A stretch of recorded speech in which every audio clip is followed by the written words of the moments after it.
Estamos de volta com o programa Manancial. Nós falávamos no bloco anterior, antes de louvarmos a Deus, que o reino de Deus se manifestou entre nós através do ministério de Jesus. Foi trazido a nós através do ministério de Jesus. Mas quando nós lemos no Velho Testamento, no livro do profeta Daniel, nós encontramos o profeta Daniel falando trazendo a revelação de um sonho que Nabucodonosor, rei de Babilônia, teve. E neste sonho, segundo a interpretação do profeta Daniel, Nabucodonosor viu uma grande estátua. E esta estátua tinha cabeça de ouro, tinha o peito de prata, o ventre de bronze e as suas pernas e pés, ferro misturado com barro.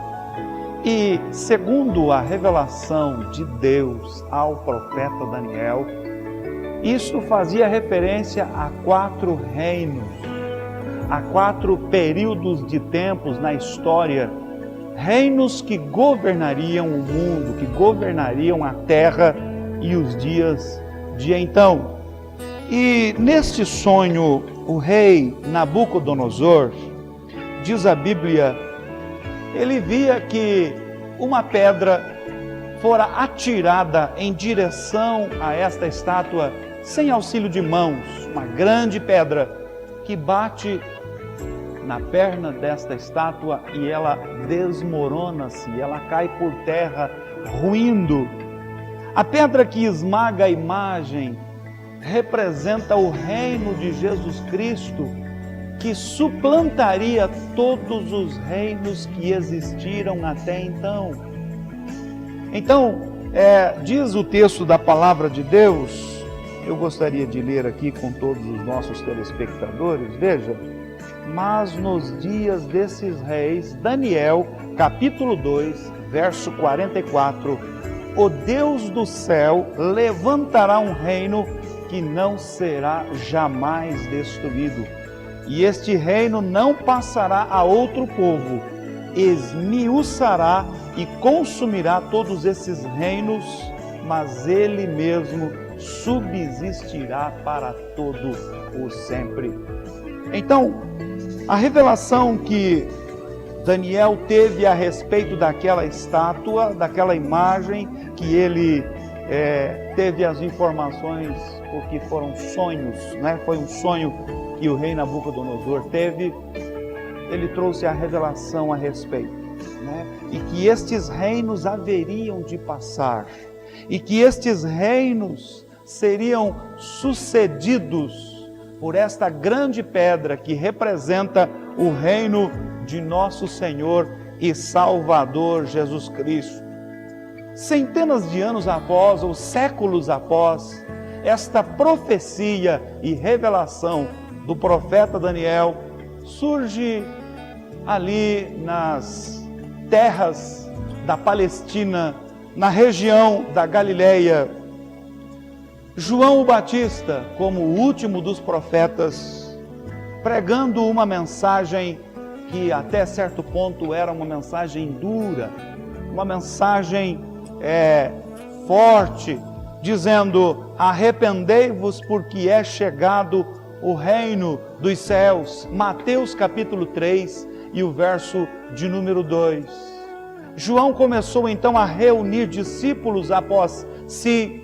Nas palavras do profeta Isaías, ele era a voz que clamava no deserto, aquele que veio com um ministério específico de preparar o caminho para então que o Messias se manifestasse e viesse a estar em evidência. E quando ele, reunindo os seus seguidores, seus discípulos, ele estava a batizá-los no Rio Jordão. Diz o texto sagrado que muitas pessoas vinham até ele para serem batizadas, mas pessoas que não demonstravam mudança de atitudes, mudança no seu viver, no seu comportamento, na sua maneira de agir. E aí João, com uma forma incisiva e forte, rígida, ele dizia: raças de víboras, quem vos ensinou a fugir da ira vindoura? Produzi, pois, frutos dignos de arrependimento. Para fazer parte do reino de Deus, precisa haver mudança de vida.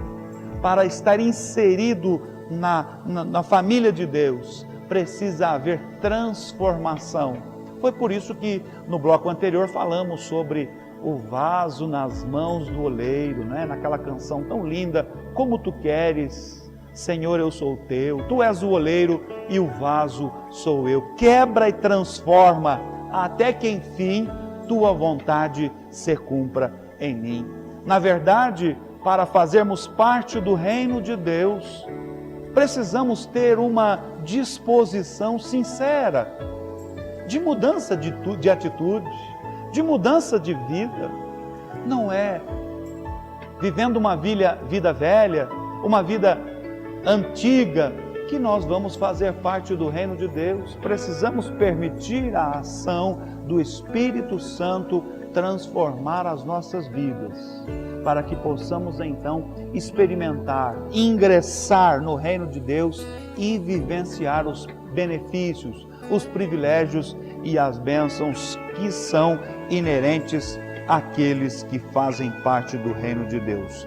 Então João Batista, alguns séculos depois da palavra profética de Daniel, ele entra em cena, preparando a vinda de Jesus, o caminho para o Senhor e Salvador Jesus Cristo. Pouco tempo depois, alguns anos depois, ou imediatamente após, Jesus, tendo seu caminho preparado, ele inaugura o seu reino. Em Mateus capítulo 4, 17, Jesus declara igualmente a declaração de João: arrependei-vos, porque é chegado o reino dos céus.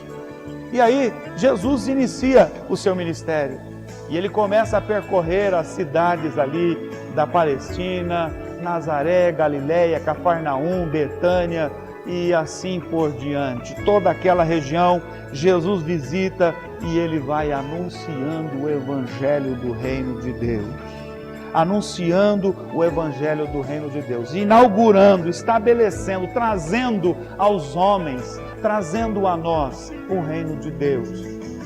Quando Jesus traz o reino de Deus e traz a sua mensagem, uma coisa fica clara, fica evidente: o desejo de Deus em estar juntamente com o homem, inserido na vida humana a cada dia, como Criador de todas as coisas.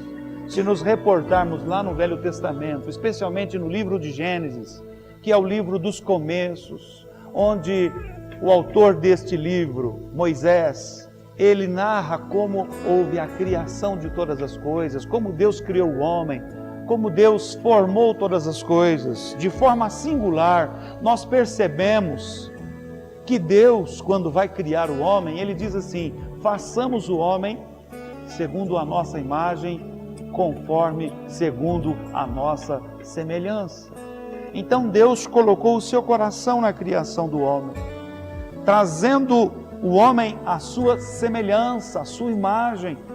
Então quando o homem desobedece a Deus, peca, e por causa do pecado fica distanciado de Deus, isto causa tristeza no coração de Deus.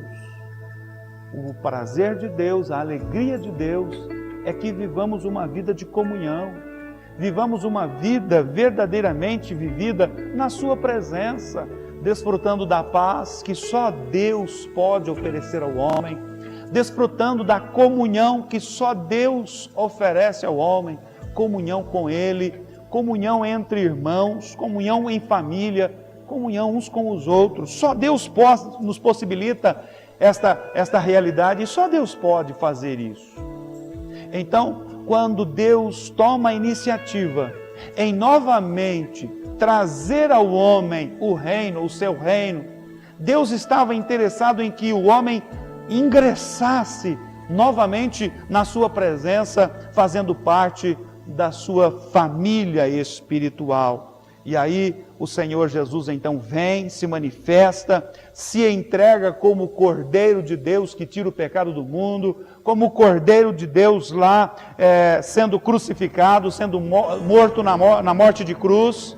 Ele então traz uma nova possibilidade, abre a oportunidade para que o homem possa novamente estar em comunhão na sua presença e assim fazer parte novamente do reino de Deus. Veja o que diz o autor aos Hebreus, no momento em que Jesus sobe para os céus, ascende para estar ali à direita de Deus, onde Ele está hoje. Veja, quando Cristo ascendeu ao céu à direita do Pai, Ele assentou-se no trono do seu reino. Veja o que diz Hebreus capítulo 1 e o verso de número 3. Havendo feito por si mesmo a purificação dos nossos pecados, assentou-se à destra da majestade nas alturas. Ele assentou-se no seu trono, onde Ele é soberano, onde Ele governa, onde Ele faz aquilo que apraz ao seu coração, para que a sua vontade se estabeleça sobre a face da terra. Jesus está hoje reinando sobre o seu reino. Quando nós lemos na Bíblia, como igreja constituída, Jesus, antes de subir aos céus, Ele estabelece a sua igreja. Ele deixa sobre a face da terra a sua família. Jesus diz assim, lá no Evangelho de Mateus, capítulo 16, versículos 18, Ele diz o seguinte para Pedro: sobre esta pedra eu edificarei a minha igreja, e as portas do inferno não prevalecerão contra ela. Jesus estabelece a sua igreja. Nas palavras do apóstolo Paulo, Jesus é o cabeça da igreja.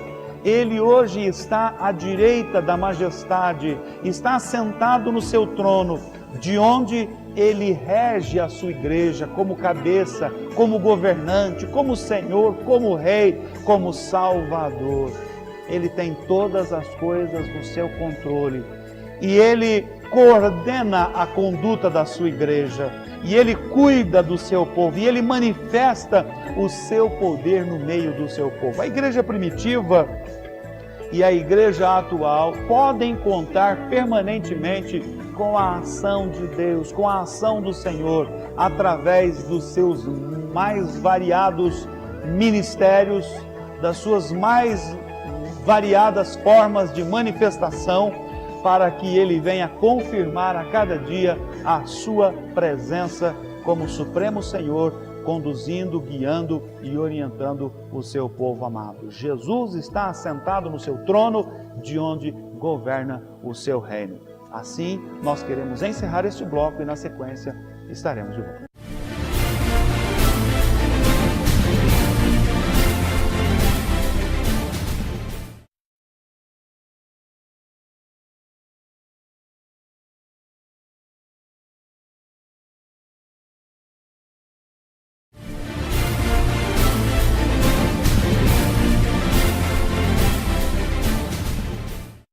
Estamos de volta com o programa Manancial neste quarto e último bloco.